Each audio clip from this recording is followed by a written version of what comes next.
I'm going to show you my step-by-step process for fixing most of the Land Rover LR3 instrument clusters. For those of you who don't know me, my name's Nick. I started Nick's Electronics Repair about a decade ago, and since then we've fixed over 27,000 devices.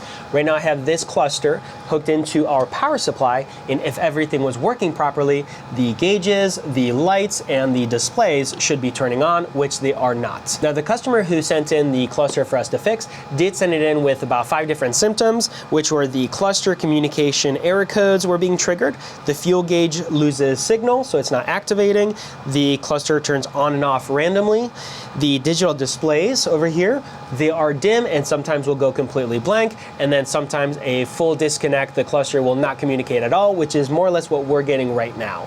So let's open it up and find out what's going on inside. Oh, it actually just turned on right now. And it just turned right back off. For the cluster disassembly, we're gonna start by removing the 3 clips over here.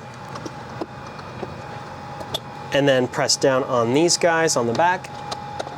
The front cover comes off. We can now remove this panel. Next, we'll remove the button over here, along with the conductive pad. Next, we'll remove the gauges. So we'll just pinch those, pull them out. So some of these are in there pretty good. You do want to be as gentle as possible, but sometimes you do have to put a little bit of force to remove them. They can be really in there. Oof, this one's giving me a little trouble. There we go. All right, now we can go ahead and remove the clips on the perimeter of the bottom shell. And we'll just work our way around.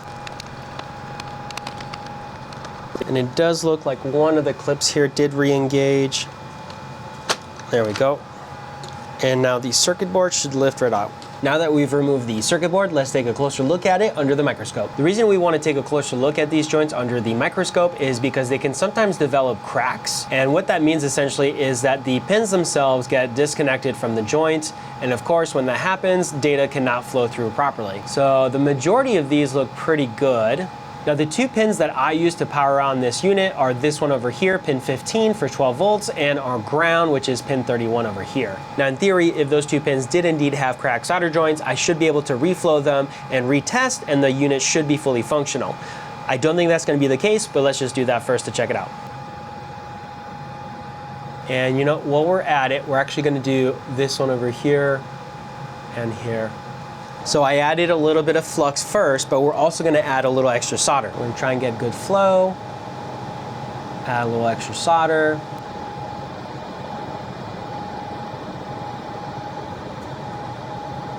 So now we'll put our 12 volt pin to pin 15. We'll put our ground to pin number 31. Let's power on the unit. Not getting anything, so that did not resolve the issue. All right, let's turn it off and disconnect it. Now there are a few chips that can also be affected with cracked solder joints, more specifically this processor chip here, as well as this one over here. Now looking at the first chip, you'll notice that it's covered with a layer of conformal coating, and that's gonna prevent us from being able to solder it back down and fix those cracked solder joints. So our first step is to remove the conformal coating. So for this process, we just use a conformal remover chemical, actually called just conformal coating remover. It's a gel form and it's made by MG Chemicals. You can buy it on Amazon, and I'll have affiliate links in the video description below. So we're just gonna put a layer all around the chip, everywhere here. And then we're gonna move over here to this one, and same exact process. So it does take about 30 minutes or so for the chemical to fully remove the conformal coating. So we'll reconvene once we have finished the cleanup process. All right, it looks like it's been about 30 minutes. And as you can tell, the conformal coating has started bubbling and is getting loose off of the board. Let's take a look at the other chip. Same thing is happening. The conformal coating is loosening up. So I'm thinking we're gonna wait a little bit longer for the larger chip. It does look like there's still a little bit of it that's not quite bubbled up and loosened up yet. And now it does look like we have a little bit more of that conformal coating removed, loosened up. So we should be able to remove it now. All right, so this is what it looks like after a little bit of cleaning. And here is the other chip. So as you can tell, there is still a little bit of conformal coating in between some of those pins. I'm just using a metal brush here to clean it up a little bit more. We can still see there's a good amount of conformal coating left over. So let's go ahead and do that. Let's do a second layer. I'd rather set myself up for success than have a hard time with the soldering work. So this has now been another half hour or so with our second coat. And it's looking like I'm able to get a little bit more out of there. Oh yeah, that's perfect. Yeah, I'm glad I did that second coat. We're able to get a little bit more out now, which should make the soldering a little bit cleaner as well. All right, so it looks like I did not properly hit record. So we're gonna redo this segment here, but essentially I just raked all of the pins here with my raking tool. And we found a couple, like this one here was a loose pin. And raking the second side here, we found several on this side. Actually, this is the biggest offender. So the first one here is loose. The second one is loose. Second and third were okay. Fourth and fifth were both loose. And oh, this one's also loose, and I think the rest were okay.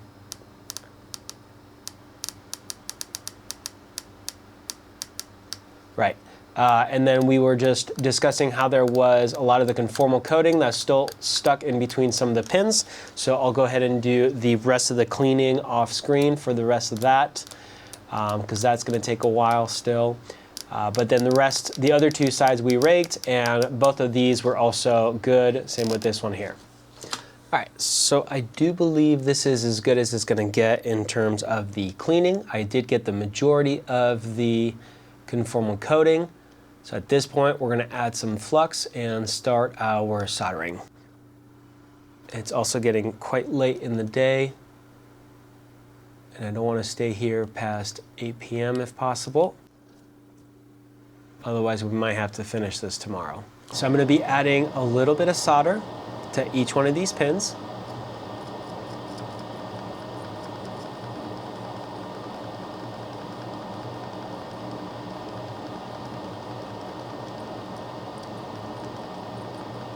It does look like I added a little more solder than I needed, so we're going to remove a little bit of it with the desolder braid. Okay, we still have some that we can bring over.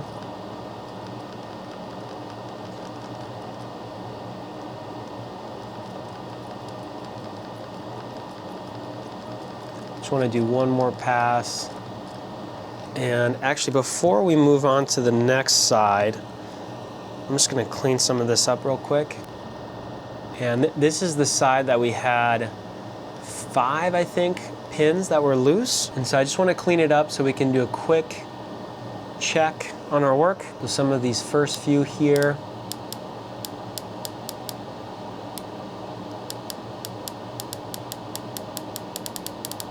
Okay, and everything is looking solid. Just do one more check. Yeah, so we're good. We'll do the same thing here. Just gonna add a little bit of extra solder and just bring that over to every pin. And we definitely want to make sure that last one has enough, because that was the loose pin. Okay, looks solid. Let's go ahead and recheck all of them, of course. And this time I didn't do a cleaning, which means my tool now has flux, so I'll have to clean that separately in a bit. And I don't think the rest of the sides did have loose pins, but we still want to reflow them, add a little bit of extra new solder, make sure we have a good bond on all of them. And we'll do the same thing. Our tool's already dirty, so might as well.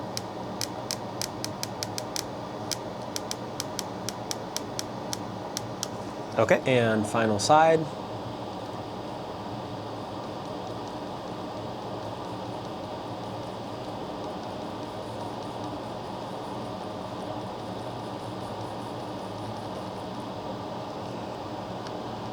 All right, let's go ahead and try and remove a little bit of that excess.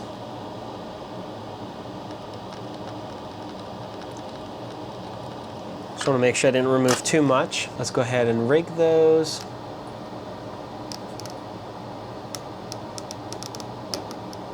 Oop.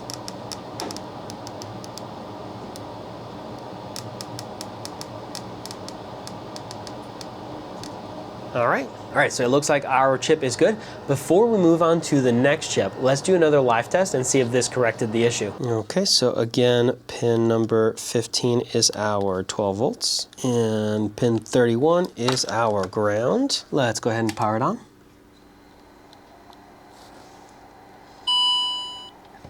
Look at that. It looks like we got it. Okay, so all of our lights are now turning on. The display is on, both of them. Our lights are on. Now, of course, we're not able to currently check our gauges because, well, I did remove them. So let's go ahead and do that next. Okay, so for this to actually work, what we're gonna do is we're gonna put these in the wrong spots.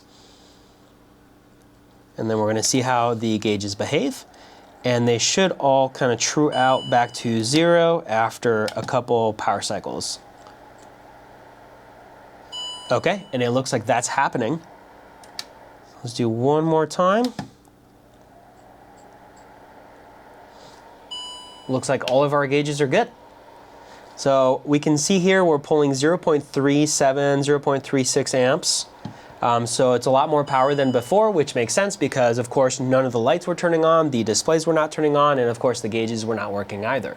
So to me, it does look like we've actually resolved the issue, but we're not going to stop here. There's a little bit more work we need to do first.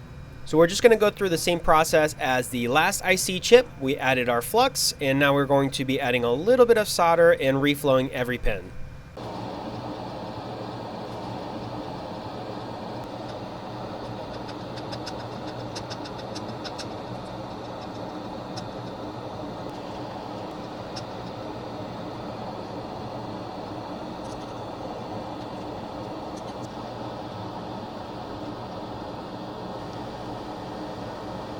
You know what, let's see if we can get it with just flux without having to use the desolder wick.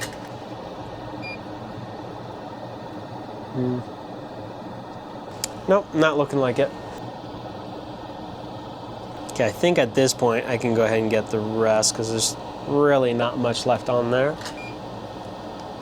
There it is. I just didn't want to use too much solder wick, otherwise I might run the risk of removing too much solder. And then we might get caught in a infinity loop of adding more, removing the extra, adding more, removing the extra, and so on and so forth.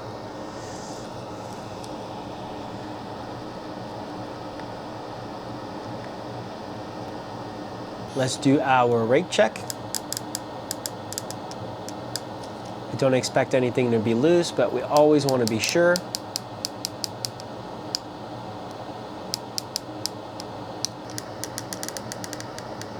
And our final side.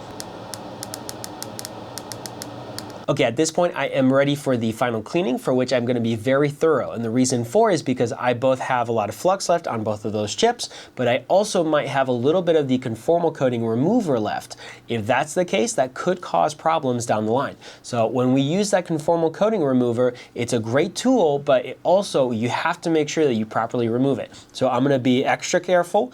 I'm going to do multiple cleanings on both of those chips where we applied the conformal coating remover, and then we'll go ahead and coat them with new conformal coating. Okay, so our chips are both now fully cleaned. I also, on the green connector, I finished the soldering on the back, so all of those pins have been resoldered.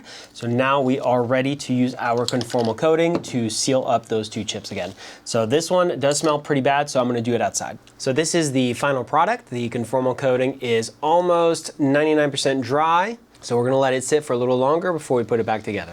So we're ready for our final testing. I've put the instrument cluster back together, and I've also put some of the gauges in the wrong spots. So they should true back out to 0 when we power on the unit. Let's take a look. So some of them did, oh yeah, they all did. So we are all set. That does confirm that the cluster is working properly. The gauges are working properly. Of course, both of my displays are properly functioning. And we are pulling the correct amount of amperage. So that does conclude we have a successful repair.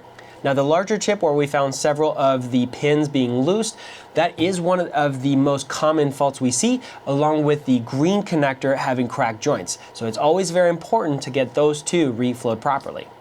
If you have an instrument cluster that you'd like to send in for us to fix, we do offer the flat rate services. Those will be available on our website and come with a 1-year warranty. I'll link that in the description down below. If you found the video helpful or useful, leave us a like, subscribe for more content, and thank you for watching.